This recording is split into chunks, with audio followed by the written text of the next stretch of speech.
Good Friday morning and happy birthday, America. I'm Dave Furtado. And I'm meteorologist Jefferson Donovan. And welcome to Keep Her Quick, your latest local news and weather commercial free in 22 minutes or less. We're going to jump right over to weather because we got a lot to talk about, especially the biggest change in the overnights. We have possible showers today and even some cloud coverage lingering around. That's right. Showers and cloud coverage definitely going to be possible today. Models have taken a big swing in the last 24 hours or so. Now, as we take a look at your weather headlines, again, Dave and I just talked about that top one. We are going to be looking at that chance of region-wide showers today. Temperatures today are going to be much cooler than we were thinking they would be, and we are going to be looking at mostly cloudy skies around the region too. Now we get back to sunshine and warmer temperatures for the weekend, and then things turn downright hot for next week. As we take a look at your 4th of July planner today, again, mostly cloudy skies over the area with temperatures only in the 70s or 80s. This is going to be a much cooler day than anything we have seen not only in recent days but recent weeks. We'll break down your full forecast coming up.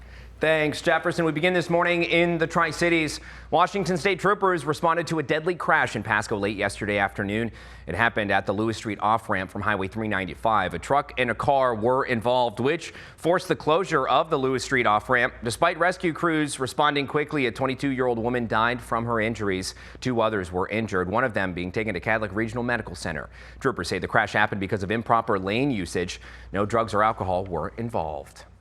And a man who was hit by a car yesterday morning in Yakima is now being treated in a Seattle hospital. Police responded to West Nob Hill Boulevard and South 23rd Avenue just before 3 a.m. Police say the pedestrian was found lying in the road with severe head injuries. He was first taken to Multicare Memorial Hospital and then flown to Harborview Medical Center. Police say the driver showed signs of impairment and was arrested for vehicular assault charges. Switching gears this morning, the Benton Franklin Health District has been monitoring our local water and toxic algae and recently discovered some at a reservoir in Columbia Park. The district routinely does the tests, but also responds to reports of algae, which becomes extremely dangerous if ingested by you or your pets. It's really important to avoid water that looks scummy or contains green, brown, or reddish clumps. It could be a sign of toxic algae. It doesn't necessarily have to be inside the water. It could be around the surface on rocks. So it's important just to be as cautious as possible, especially with young children and animals. Now, signs have been posted in the area, which is the family fishing pond over in Columbia Park. The signs there are warning people and their pets to stay away. The district is hosting an information session next Tuesday for people to learn more about the algae. And the Port of Kennewick will be conducting additional soil testing following a recent detection of PFAS in the region. The hazardous chemical, which is found in items like nonstick cookware, firefighting foam, and de-icer, was discovered back in June on a commercial lot under construction at Vista Field. Port leaders say there are no immediate health concerns, but they'll be taking more soil samples across the growing business park later this month to confirm there is no threat. In the meantime, the port is pausing all construction of additional parking lots and utilities until soil testing is complete. Results are expected to be available later this summer. Now, the Washington State Department of Ecology is being called out for their new program curtailing water rights. The new program raised concerns for irrigators due to interruptible water rights on the Columbia River. For the past 45 years, the river system was divided into junior and senior water rights holders. In a drought, junior water rights holders can have their supply curtailed, but the Columbia River system has never been curtailed due to its higher water volumes. But irrigators say this program is seen as flawed. It impacts the community by trying to put in a government program that has no direct purpose as it's supposed to be tied to. There are many technical flaws to it. It is not ready for prime time. It should have never been proposed. A clear violation of public policy. In fact, I would call this a poster child for how not to do public policy. And it's not going to benefit the irrigators. Now, the Columbia Snake River Irrigator Association has issued a formal policy memorandum. Its managers are now waiting to see if this policy will happen or if the Department of Ecology will reconsider. Our team has reached out to the department but have not heard back yet. And with that, let's jump right over to meteorologist Jefferson Donovan. Jefferson, big change, seeing more clouds and more rain. You can see it even on the Doppler there. But Yes. I know there's different cloud levels, and you were saying earlier this morning that the clouds are going to be high enough where folks are still going to be able to see the fireworks. Yeah, I do believe we are not going to be looking at any real low-level clouds that should obstruct fireworks this evening, but we are going to be looking at enough cloud cover where you're not going to be looking at beautiful starry night skies being illuminated by those explosions. Now let's talk about the here and now. At the time of this recording, around 7 a.m., taking a look towards central Oregon, you can see plenty of showers and even some thunderstorms in central Oregon. These showers and even isolated thunderstorms are working their way north. And as we go throughout the course of the day, we are going to be looking at a chance of region-wide showers. Certainly clouds are going to be overhead, and we are going to be looking at a much cooler day than we originally thought. Here's a look at daytime high temperatures for this afternoon. Highs today will only rise into the mid to upper 70s for the Tri-Cities today,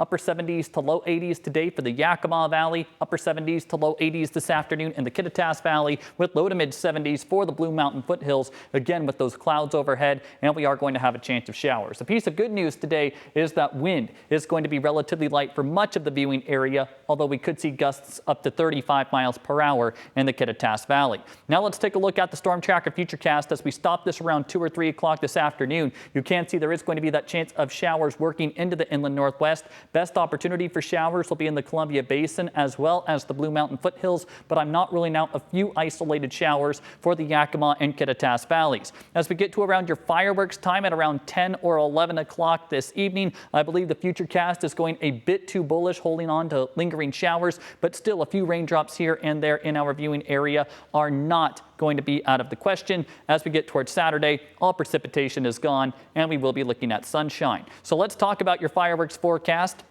This is a forecast for around 10 o'clock this evening, and we will be looking at temperatures around 10 o'clock in the 60s and 70s. Clouds are going to be overhead, and again, can't rule out some of those isolated showers either. Now let's talk about your weekend forecast as we get towards Saturday and Sunday, following some of those clouds and showers today. On Saturday, we will be looking at sunshine with high temperatures in the mid to upper 80s around the forecast area. Do keep in mind that typically on July 5th, air quality is typically not very optimal because of all of the explosions on the 4th of July, so you might want to limit time outdoors or at least take it a little easier on Saturday. By Sunday, we see even more sunshine with highs in the low to mid 90s. So clouds and even some showers for the 4th of July, but the weekend is looking beautiful, what we would expect for July. Right now, I'm going to throw it back to Dave. Moving on to some national news, the House has passed the so-called Big Beautiful or Big Ugly bill yesterday in a narrow party line vote. The massive tax cut and immigration spending bill now heads to the president's desk. Meeting his Independence Day deadline, 2 Republicans voted against it. That's Representatives Brian Fitzpatrick and Thomas Massey. It crosses the finish line after weeks of chaos on Capitol Hill. Trump and his allies in Congress worked to win over skeptical Republican holdouts in both chambers. And at the last minute, Democrats launched their last-ditch effort to stall the vote. House Minority Leader Hakeem Jeffries broke the record for the longest speech on the House floor ahead of the vote, 8 hours and 44 minutes. Shame on this institution if this bill passes. That's not America. We're better than this. With one big, beautiful bill, we are going to make this country stronger, safer, and more prosperous than ever before. And every American is going to benefit from that. Yeah. Now, Washington Representative Dan Newhouse, who voted yes on the bill, is defending his decision to pass the legislation, saying in part on a statement, this is by no means a perfect bill, but it delivers on our commitment while benefiting farmers, families, and small business owners across central Washington.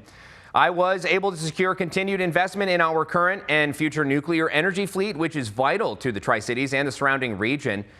I am committed to keeping our rural hospitals open, and I will utilize my position on the House Appropriations Committee to do just that.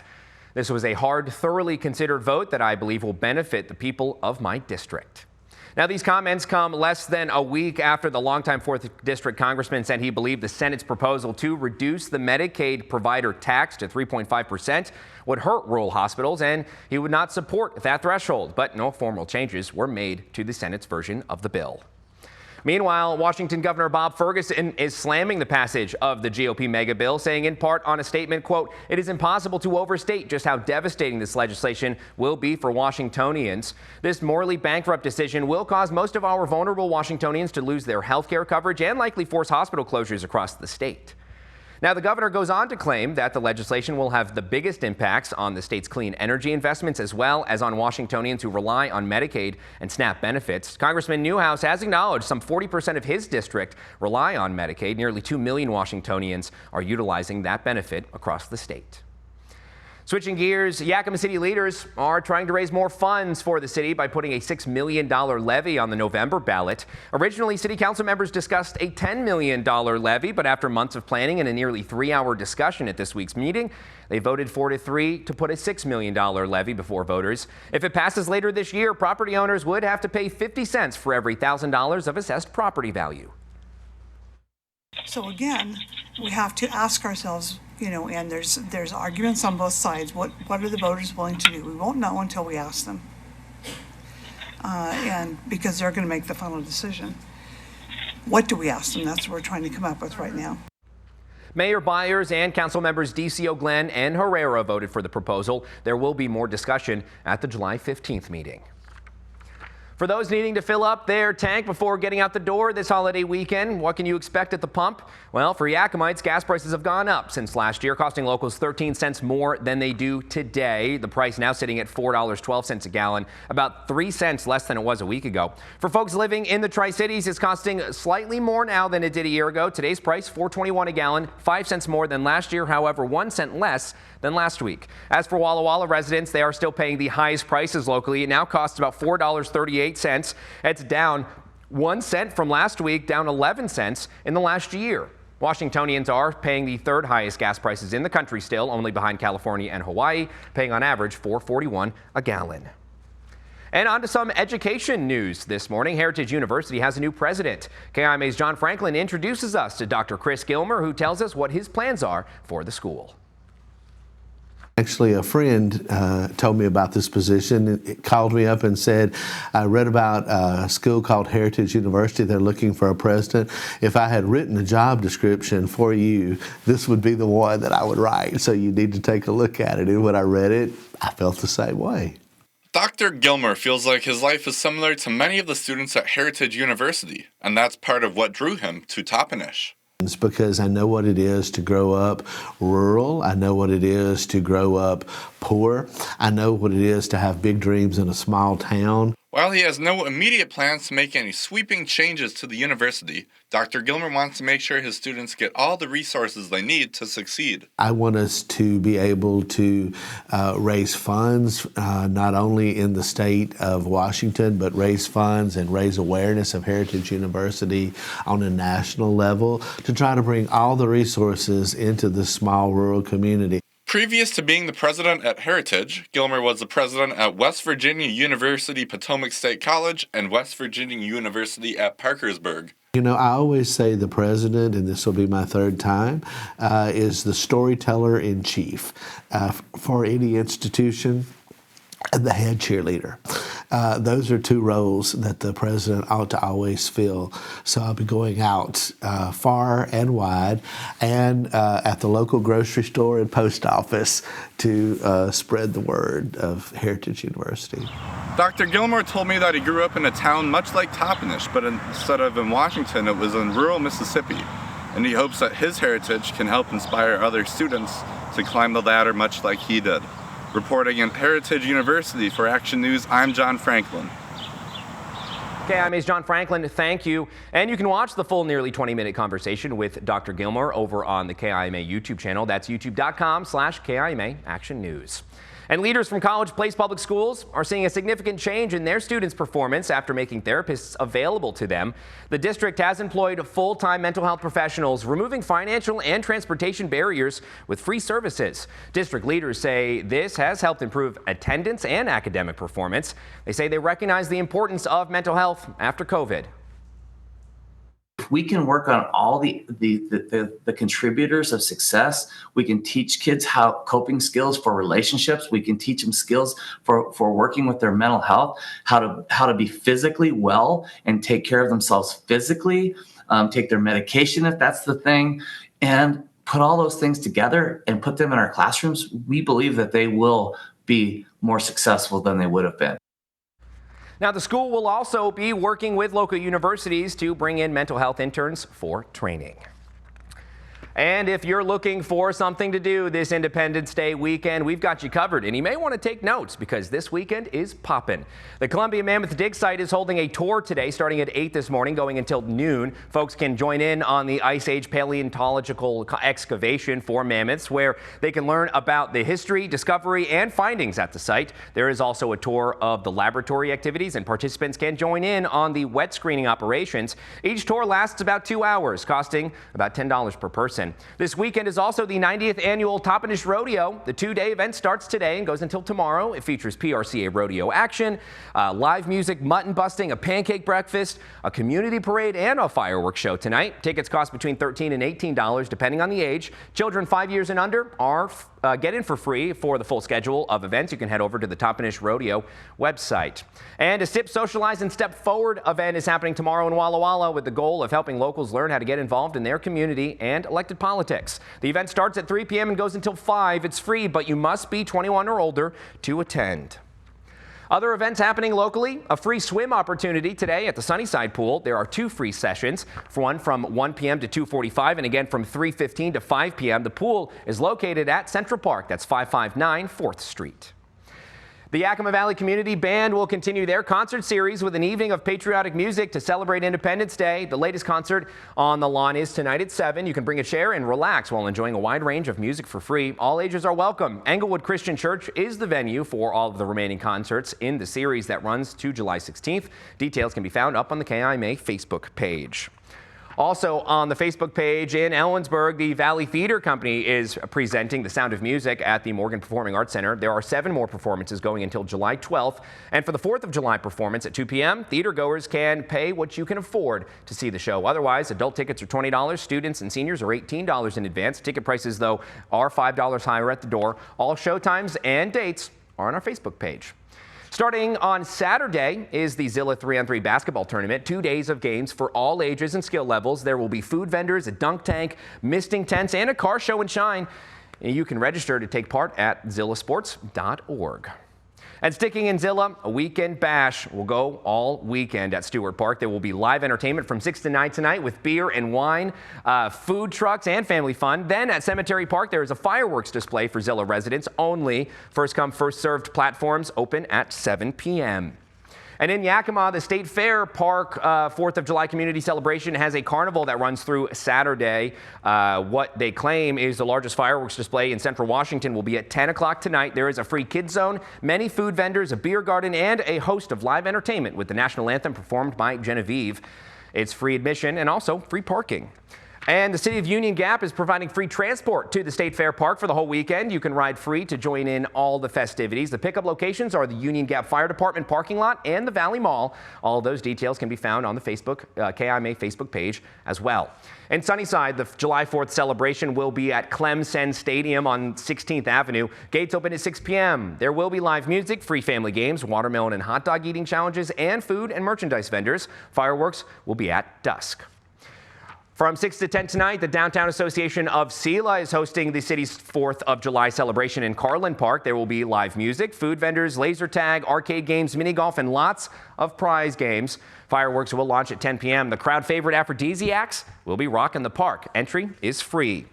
The City of Prosser is inviting everyone to the annual old-fashioned 4th of July celebration offering family fun for all ages starting at 10 this morning with a kiddie parade that departs from the Benton County Courthouse. There's a car show in Prosser City Park and bingo with games hosted by the Prosser Boy Scouts. At 11:30 a.m., the VFW flag-raising ceremony will take place and the Prosser Community Band performs the national anthem. At 12:30 p.m., there's a Little Miss Prosser pageant, all free to attend. Prosser City Park is at 1301 Somers Avenue. In the Tri-Cities, 2 shows are scheduled. The city of Kennewick is hosting their show at Columbia Park. Gates open at 2 p.m. and entry closes at 9 with fireworks scheduled at 10 p.m. The Pasco show is at Geisa Stadium. Gates open at 6:30. Fireworks are scheduled also for 10. Both shows are free. In Walla Walla, the city is hosting a free display at Walla Walla Community College. It'll begin at 10 p.m. and last about 20 minutes. Now, just a reminder, if you're planning on lighting off your own fireworks tonight, it's important to remember that conditions are still extremely dry, so even if you're allowed to set them off, being extra careful is crucial. Different fireworks are available in different areas, so if you want to cut through the confusion, only set fireworks off in the town you bought them in. Unincorporated Franklin County and the city of Prosser have banned all fireworks, and the allowance is weather permitting in Benton County. College Place and Walla Walla County allow most fireworks, including aerials, though the city is a bit stricter. Anything that goes higher than 20 feet along the ground for more than 15 or ones that make noise are prohibited. Any violations of those rules, be it lighting off in general or using prohibited fireworks, come with a $250 fine. And if you do light some off, disposal is just as important as safety is on the front end. We are in high fire danger in some parts of Yakima, in very high fire danger, so a spark is all it takes. The state fire marshal says a nearby water source is key, and we're talking the hose or even a bucket, though do not submerge fireworks unless misfired, damaged, or on fire. The marshal says unintended chemical reactions could happen. You'll also want to let them cool for at least 15 to 20 minutes before handling and toss them in a metal garbage can. That does it for us. Thank you for watching this episode of Keeper Quick. For more local news and weather, you can head over to our websites, KIMA and KeeperTV.com, as well as our Facebook pages. But while you're here, be sure to subscribe to our YouTube channel to keep up with our latest mini newscasts Monday through Friday. Have a fantastic Independence Day, everybody.